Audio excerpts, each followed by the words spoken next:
జై శ్రీరామ్. నమస్కారం అండి.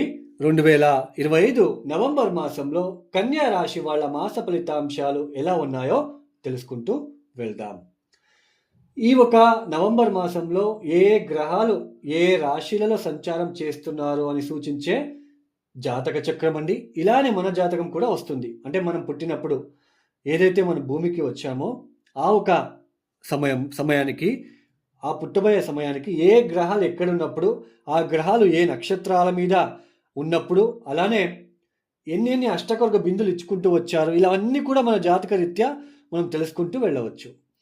అంటే ఈ సేమ్ ఇలానే ఉంటుంది. ఈ 2025 నవంబర్ మాసంలో గ్రహగతులు చూసుకుంటూ వెళ్దాం. శని మీనరాశిలో సంచారం అయితే వక్రించారు. నవంబర్ 28వ తేదీ తర్వాత ఆయన త్యాగం చేస్తున్నారు. నేర మార్గంలో ఇంకా స్టడీ మోషన్లో ఫార్వర్డ్ మోషన్లో ముందుకు వెళ్తారు. ఇక రాహు కుంభంలో సంచారం, కేతు సింహరాశిలో సంచారం, అలానే గురు అతిచార మార్గంలో మనకి కర్కాటక రాశిలోకి అయితే వచ్చారు. నవంబర్ 11వ తేదీ ఆయన వక్రించబోతున్నారు. రిట్రోగ్రేడ్ మోషన్కి వెళ్ళిపోతారు. అలానే సూర్యుడు నవంబర్ 16వ తేదీ వరకు ఈ ఒక తులారాశిలో సంచారం, తదుపరి వృశ్చికానికి వస్తున్నారు. అలానే శుక్రుడు నవంబర్ 2వ తేదీ నుంచి 23వ తేదీ వరకు ద్వితీయ స్థానంలో సంచారం, తదుపరి తృతీయానికి వస్తారు. అంటే ఈ వృశ్చిక రాశిలో సంచారం. కుజుడి మాసమంతా వృశ్చిక రాశి స్వక్షేత్రంలో సంచారం చేస్తున్నారు. బుధుడు కూడా స్వక్షేత్రంలో సంచారం చేస్తున్నారు. వృశ్చిక రాశిలో సంచారం చేస్తున్నారు. అయితే నవంబర్ 10వ తేదీ నుంచి నవంబర్ 28వ తేదీ వరకు ఆయన వక్రించబోతున్నారు.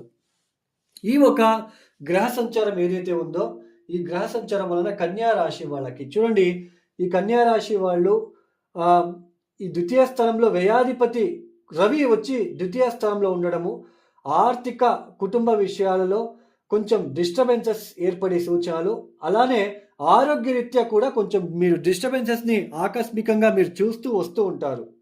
అయితే ఎప్పుడైతే నవంబర్ మాసంలో 2వ తేదీ ఆయన ఇక్కడ శుక్రుడైతే వస్తాడో ఈ యొక్క ద్వితీయ స్థానానికి, అప్పటి నుంచి కొంచెం ఆర్థికంగా పుంజుకుంటారు. మళ్ళీ ధన నష్టం తక్కువయ్యే సూచనలు, ఆర్థికంగా ఆకస్మికంగా ఆర్థిక లాభాలు వచ్చే సూచనలు, ఇలాంటి ఒక ప్రమేయం ఎక్కువగా ఉంటుంది.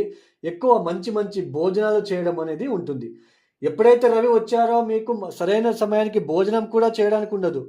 బట్ శుక్రుడు వస్తున్నాడు కాబట్టి నవంబర్ 2వ తేదీ నుంచి మంచి మంచి భోజనాలు చేయడము ఇలాంటివన్నీ ఉంటాయి మీకు. అయితే ప్రయాణాలు ఎక్కువగా చేయవలసిన ప్రమేయం ఉంటుంది. చిన్న చిన్న ప్రయాణాలు ఎక్కువగా మీరు చేస్తూ ఉంటారు. సోదరుల మధ్య భిన్నాభిప్రాయాలు ఉంటాయి. అలానే తండ్రితో కొన్ని అనుకోని తగాదాలు విభేదాలు లాంటివి కూడా రావడానికి అవకాశాలు ఉంటాయని చెప్పుకోవచ్చు. మొత్తానికి గురు లాభస్థానంలో సంచారం, గురుబలం ఉంది. మనకి వక్రించినా కూడా లాభస్థానంలో మంచిదే.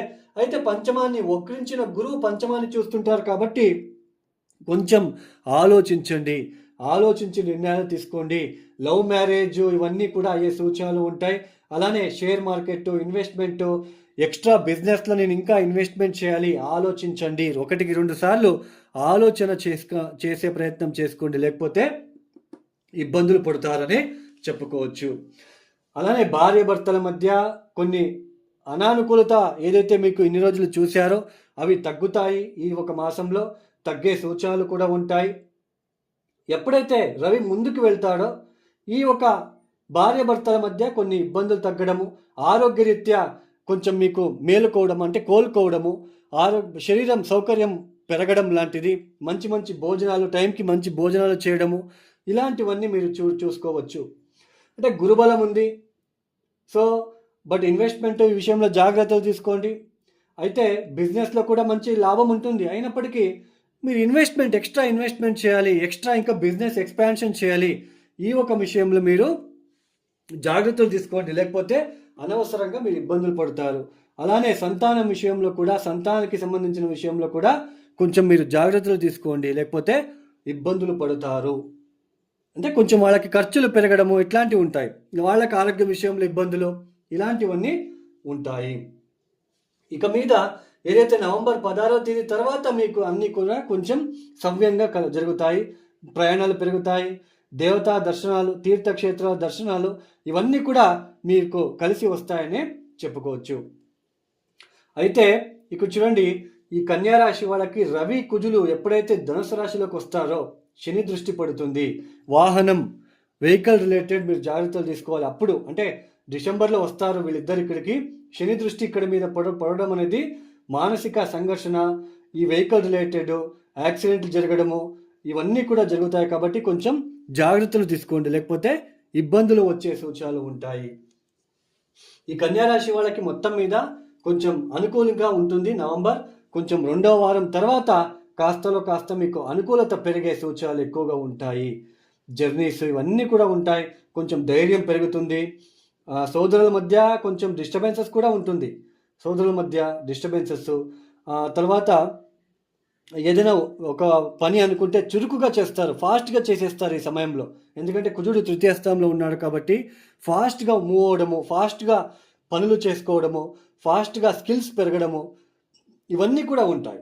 అంటే కన్యా రాశి వాళ్ళకి కాస్త బాగుండే అవకాశాలు కనిపిస్తున్నాయి మనకి. ఈ కన్యా రాశి వాళ్ళు తప్పనిసరిగా పంచమాధిపతి శని శాంతి చేసుకోండి. తిరునెల్లూరుకి ఒకసారి వెళ్ళిరండి.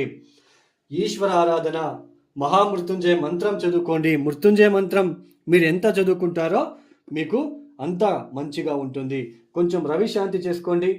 గోధుమరవ్వతో చేసిన పాయసాన్ని కొంచెం అప్పుడప్పుడు మీరు ఈ యొక్క నవంబర్ మాసంలో మొదటి వారంలో కొంచెం శ్రీరాముడి మందిరంలో లేదా ఏదైనా అమ్మవారి టెంపుల్లో వెళ్ళి నైవేద్యంలో పెట్టడము ఇట్లాంటివి చేస్తే ఆరోగ్యరీత్యా ఆర్థిక విషయాలు ఇబ్బందులు కాస్త తగ్గే సూచనలు మీకు ఉంటాయి. అలానే మీరు ఎవరికైనా ఆస్ట్రాలజీ కన్సల్టేషన్ కావాలనుకుంటే డిస్ప్లే అవుతున్న నెంబర్కి నేరుగా కాల్ చేయండి. ప్రాబ్లమ్స్ చెప్పుకోవద్దు, ప్రాబ్లమ్స్ చెప్పుకోరాదు. నేనే ప్రతి ఒక్కటి ఎక్స్ప్లెయిన్ చేస్తాను. మీకు ఏ ప్రాబ్లమ్స్ ఉన్నాయి, ఎప్పటి నుంచి బాగుంటుంది, ఏ దశాభుక్తి జరుగుతుంది, ఏ పరిహారాలు చేసుకోవాలి, మీరే కష్టపడి పరిహారాలు చేసుకోవాలి. అలాంటి పరిహారాలు నేను సూచిస్తాను. ఎవరికైనా కావాలనుకుంటే ఆస్ట్రాలజీ కన్సల్టేషన్ డిస్ప్లే అవుతున్న నెంబర్కి మీరు నేరుగా కాల్ చేయండి. ఈ యొక్క వీడియోని మీరు క్లోజ్ చేస్తున్నాను.